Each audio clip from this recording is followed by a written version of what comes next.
China fires a warning at global AI leaders as chip crackdown shapes a new tech Cold War. Can Nvidia and AMD outmaneuver customs, antitrust drama, and the golden chip crunch to keep their crown? This is a shot across the bow, not just Nvidia, but ultimately, U.S. tech.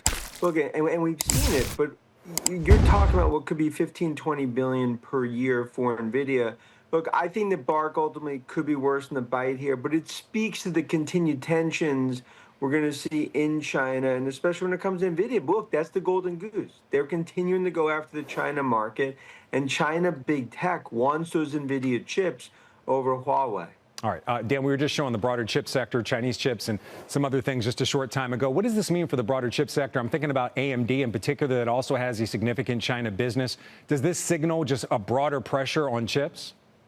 Look, I think it just signals that you're going to have more and more tensions. And the reality is that when it comes to Nvidia, when it comes to AMD, they want continued access to the China market. On the other hand, Beijing, they want domestic, right? In terms of Huawei, that's what they want, Baba and everyone to use. The reality is one chip in the world fueling the AI revolution.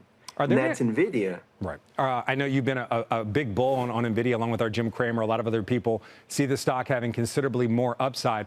I want to talk to you about other U.S. tech players. Are any other U.S. tech players potentially impacted by some of these tensions, or maybe gamesmanship between the U.S. and China? Again, China cracking down on the import of Nvidia chips, actually ramping up their customs enforcement and deterring Chinese companies from buying the chips. Any other companies out there, whether they be server companies, hardware companies of any kind? Yeah, TSMC clearly, and then you look across, broader, when you think about chips, what could be the impact for names like Broadcom and others?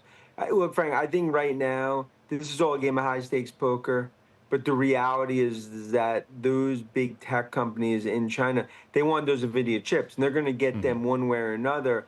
That's why you see much more enforcement, and this is not going to calm down because it's an arms race going on between U.S. and China. Well, Dan, it's really great to have you here. As I was speaking, and you were just talking right now, something else just crossed the wire. China is accusing Qualcomm of violating its antitrust laws, or at least accusing them of. I don't know if the full investigation happened. Again, just crossing the wires just now. What could this potentially mean for Qualcomm? Yeah, look, I mean, this is just more of the same, because what they're basically looking at is, where are their weak spots? Okay, when it comes to chips, is it Nvidia? Is it Qualcomm? Is it AMD? And Beijing's going to do what they can to try to ultimately, put those barriers up. Look, I think for Qualcomm, the impact's probably going to be pretty minimal as this all plays out. But you got to see, because it's going to get a lot hotter in the kitchen, as you start to see this play out, especially the trillions that's going to be spent.